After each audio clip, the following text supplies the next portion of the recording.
Hi everyone, good afternoon. Ambassador, thank you for having me and giving me this important podium. Such a difficult situation. I see lots of division and confusion, lots of hatred, lots of misinformation. And everybody speaks on behalf of the children and on behalf of the innocent. But I am not sure about their real intention. But today I can speak on the authority of a Palestinian child, someone who grew up in that culture. Hamas' first crime against children in the Palestinian societies is not arming them or encouraging them to carry suicide bombing attacks. It's the religious, ideological indoctrination that I had to go through.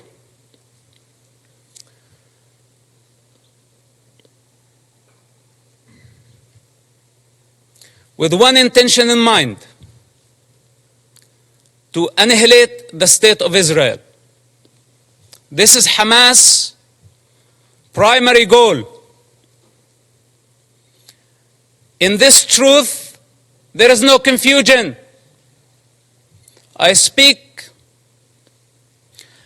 as first-hand witness on Hamas and their intention.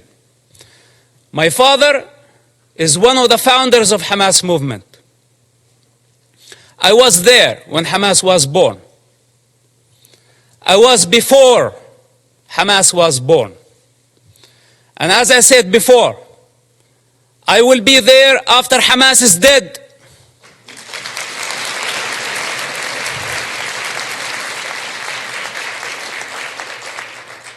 I am not a part of propaganda. I don't work for nobody. I only represent myself. And on this authority I speak.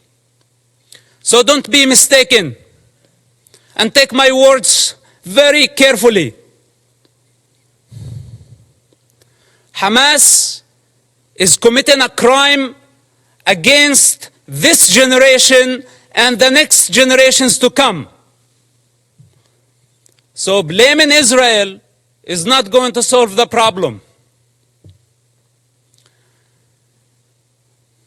Imagine a 10-year-old child. When I disobeyed Hamas, I was tied up to a post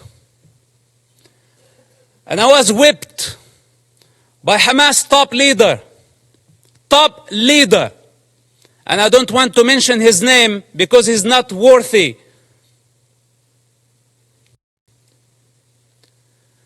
With the electric cable. Every lash, I lost my breath. Until I lost my consciousness. My father was in prison at that time. And this leader thought that he was my mentor. This is Hamas discipline. This is how they wanted me to be. To become a violent savage like them. And the very basic intelligence of a child, when I felt that was not natural, it wasn't. But I had still to go to the mosque to please my mother and please my father and obey this type of monsters.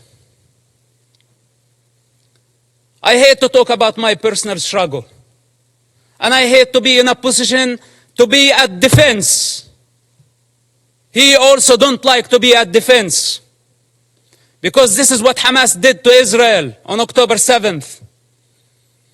They put all of us at defense. But this doesn't mean that we are not going to win the war.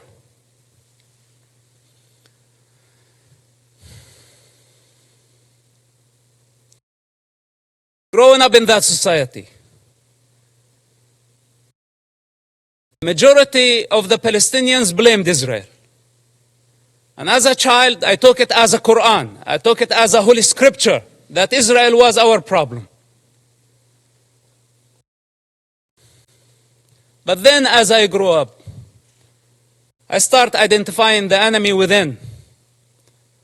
The religious authorities, the corrupt leaderships, who basically did not care about children, they did not care about Palestinians, they still don't care about nobody but themselves. And the world has been empowering them against the prey, against the victims. This has to come to an end. Let's put my childhood on the side, because maybe a child does not see things for what they are. Maybe I was very bad. I misbehaved myself as a child to deserve to be beaten up again and again and again by Hamas leaders. And some people say, is it a personal problem? Well, it is a personal problem. Do you have any problem with me having Hamas problem as a personal problem? It is a personal problem. And I swear I will not die before I see Hamas dead. Can I make this a goal to my life?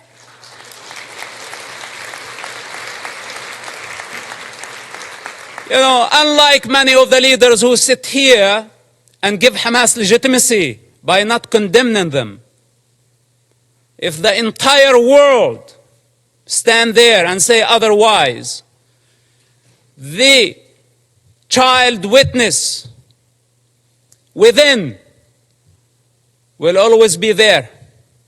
And nobody can deceive that child anymore.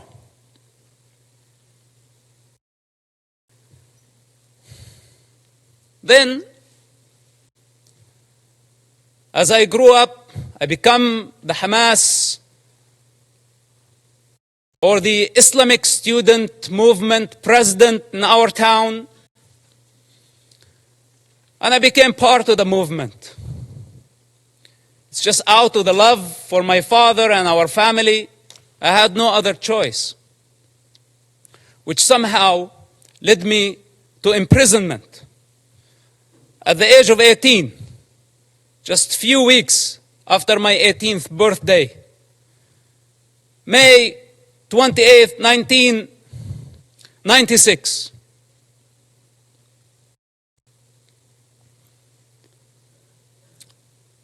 My problem was not Israel who arrested me during that experience. It was Hamas again, but this time with a lot more brutality, a lot more pain than the pain I experienced on a personal level. In prison, Hamas tortured and killed hundreds of Palestinian prisoners, Hamas members, because Hamas had suspicion that they were collaborating with the State of Israel. I spent 16 months in that first arrest among Hamas leaders. What was called Al-Majd, Hamas security wing, for those who don't know, this division of Hamas. This security wing, they brutally tortured people, putting needles under their fingernails, burning plastic on their bodies, putting off cigarettes in their skin. The screams of hundreds of prisoners over that period of time, how could I forget? And I don't wish for any of you to go through such experience to realize what type of monster we are dealing with. It's unfortunate that my father helped establish such an organization. And I don't mean to dishonor him. I love my father and I will always do. I'm not here to dishonor my people. I love my people.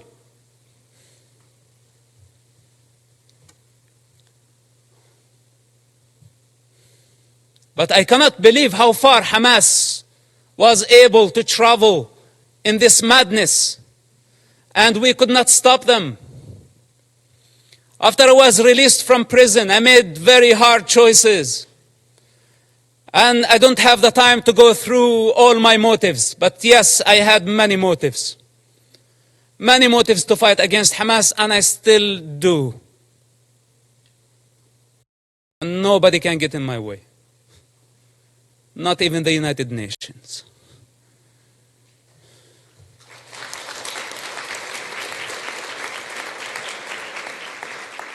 So the choices I made were against any rational mind. I ended up working together with the Israeli intelligence for 10 years. We had a common goal. That goal was to stop suicide bombing attacks. Hamas, for those who don't know, or those who have short memory, carried many suicide bombing attacks during the 90s and the early 2000s.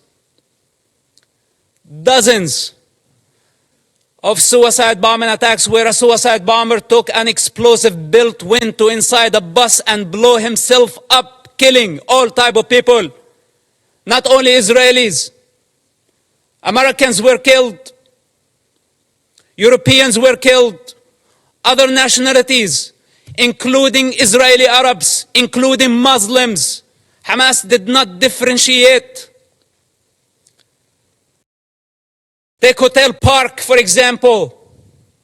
On a holiday, on the most sacred Jewish holiday, a suicide bomber go into the dinner, blow himself up, kill more than 30 people. Some Holocaust survivors died in that attack. Dolphinarium, some teenagers having fun at the beach.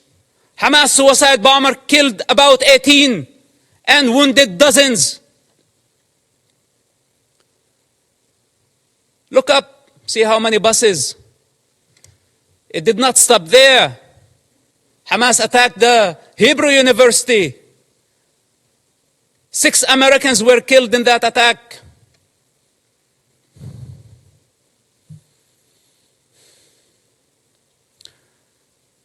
They targeted synagogues. They targeted everywhere. Knowing the Israeli retaliation, they invite violence. They love violence. Hamas, without chaos, cannot survive. It's their climate. This is where they thrive. When the peace process came, if you follow the history of Hamas and their development or their evolution, whatever you want to call it, Hamas, what sabotaged the peace process through suicide bombing attacks.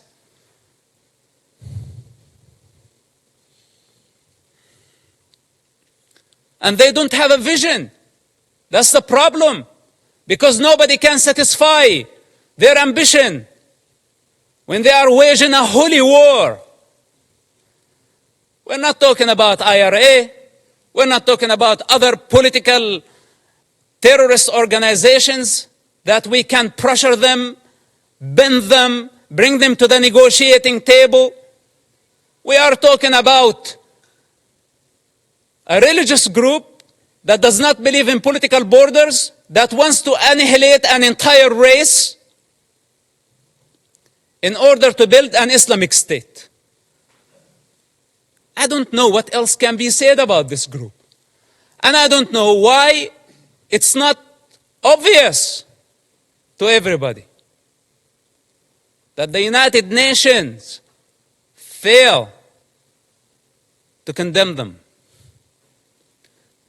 Bunch of rapists. This is what they are. Lower than animal consciousness.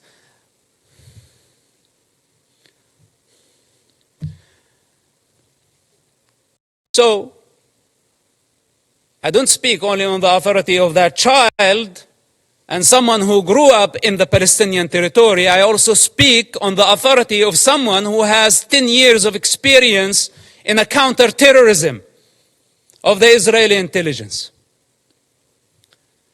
It took us 8 years to capture someone by name Ibrahim Hamid. This mass murderer. 8 years he hid in a small town of Ramallah, less than 20,000 people. It took us 8 years to capture him, while he was sending suicide bombers every other day. It was a big nightmare to capture him. And you know now what they are doing? Why the hostage situation that we have in Gaza? They want him. He's on the top of the list to be released. Ibrahim Hamid, remember his name? Look him up. They want mass murderers to go back to the street.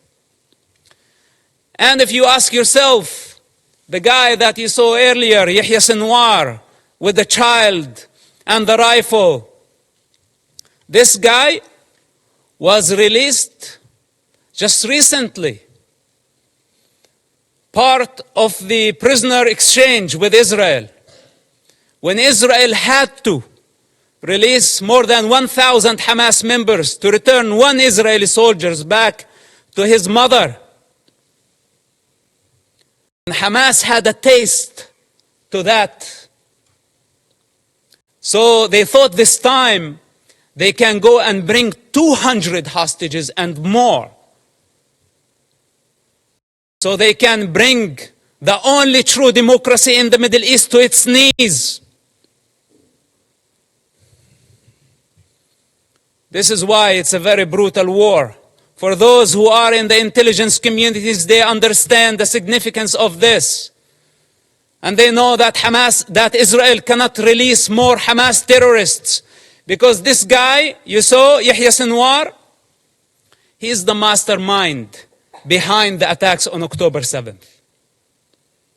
And how can Israel afford, or how can any of you validate or prove the release of mass murderers back to the street so they can carry a lot more terrorist attacks and hijack an entire society, use hundreds of thousands of people as human shields? Is this our way of solving the problem? We need the correct vision. First of all, we need to identify the origins of suffering, where it's coming from, where does it originate from. We need to identify the disease. Then we can provide the cure. Up to this point, we haven't identified the disease. And for those who know the problem, they don't have the courage to stand and say, we have a problem with Hamas. But most of us have our own calculations. From Russia to China to the rest of the superpowers, given Hamas cover. Hamas gave the attacks on October 7th as a birthday gift to Putin. For those who did not make the connection. And I don't want to go farther. Now nobody's talking about Ukraine, using Hamas as the wild card in the Middle East, igniting a religious war to just divert your attention somewhere else. All those criminals, whether they were high profile or low profile, they are all savages. They are all enemies of children and enemies of humanity. The United Nations and the rest of the international community have empowered con men who used what's so-called Palestinian cause to become richer. They were seeking power and wealth. They did not care about the Palestinian people. As the children of Gaza sink in despair and poverty, leaders of Hamas, along with their families and their entourage, enjoy the Four Seasons Hotel in Doha, Qatar.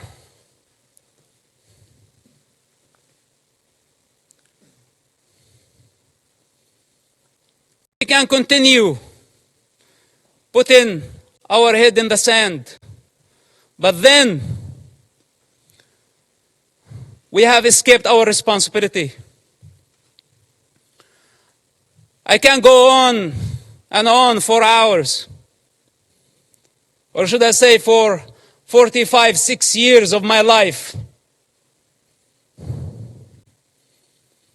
But I don't have the time. I don't have the time.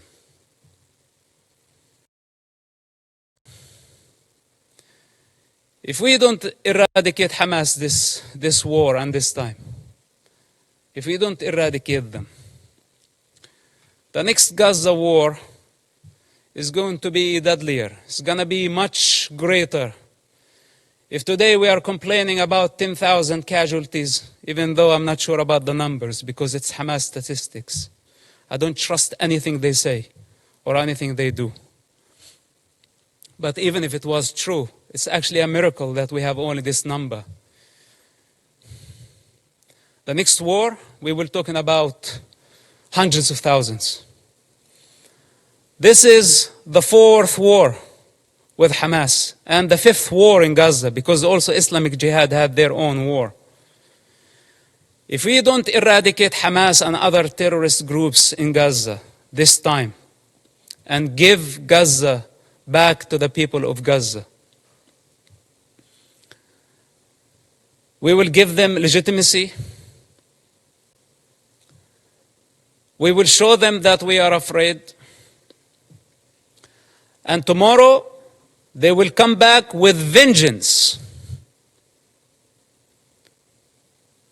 What made Hamas attack this time a lot stronger than the past wars? Because under the international pressure, we had to negotiate with them. And we had to give them legitimacy. This is what encouraged them and gave them power. You know, Qatar, for example, it's a member of the United Nations, playing the mediator, etc. They could have fooled me. They are the ones hosting Hamas. They are the ones who have been funding Hamas. Russia, Musa Abu Marzouk, a Hamas top leader, was in Moscow just yesterday. Okay, to be more accurate, a week ago. What's this? Where democracies should be united in fighting such savages. All of us saw Hamas, you call a hostage situation, but you want the true term Hamas uses for this? Booty. It's not even hostages. It's not war prisoners. All of us saw Hamas, savage, grab a teenager girl from the neck, pushing her into the unknown. That's your very freedom. That girl represents your freedom. And none of us thought about the mother of that kid and how she felt about seeing her daughter being dragged that way by a savage who wants to dominate, who sees women as a property. This is how Hamas sees women, a property, something they can own. As they want to own territory, more territory, their lust, their sexual lust, their lust for power, their lust for territory.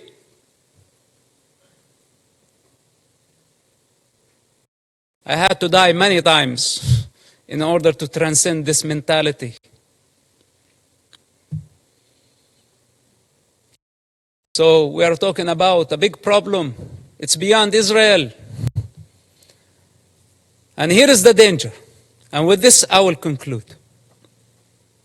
The danger if Israel fail their war in Gaza, which is a brutal war, Because if it was open war, Israel would annihilate Hamas in no time, matter of hours, let's say days. Hamas is finished. But since Hamas strategy, it's a strategic thing of Hamas to take human shields. This crime cannot be forgiven. None of us should forgive this crime. Gambling with children's blood for political gain, it doesn't get worse than this. So Israel now got stained by blood. This is what Hamas wanted to happen from day one. They wanted to sacrifice thousands of children so Israel can take the blame. Digging tunnels and bunkers under hospitals, schools, launching missiles.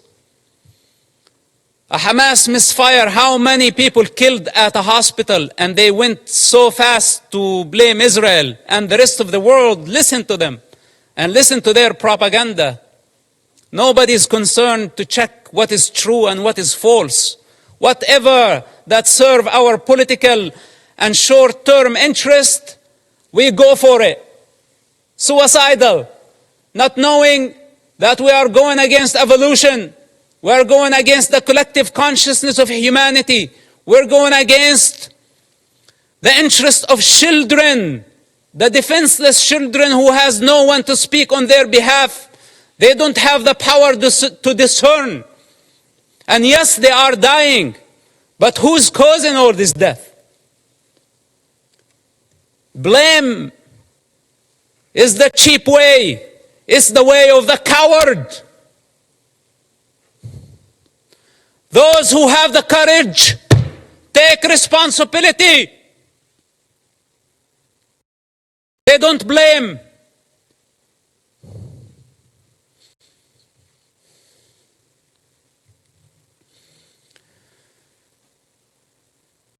If Hamas is not defeated, if Hamas is not eradicated in Gaza, we will set the model. We will give the freedom to so many radical groups around the world, especially in Europe. Because many of ISIS have fled to Europe under civilian cover. They are sleeping cells in Europe. And there is a migrant problem in Europe. And there is an Islamic problem in Europe. And this is just a warning. If you really care for the global security, and I speak as a person who was part of the counterterrorism effort against radical Islamists, if Hamas is not defeated in Gaza, it will inspire many groups around the globe. They will see that few thousands of savages can blackmail the international community, the superpowers, and bring democracies to their knees. Many of them are watching now, and many of them are very happy about how the world is responding. And many of them are satisfied to see the state of confusion and fear and anxiety. This is the time to get united. Because if Israel fails in Gaza, all of us, we will be next. Thank you for listening, and thank you for giving me the opportunity.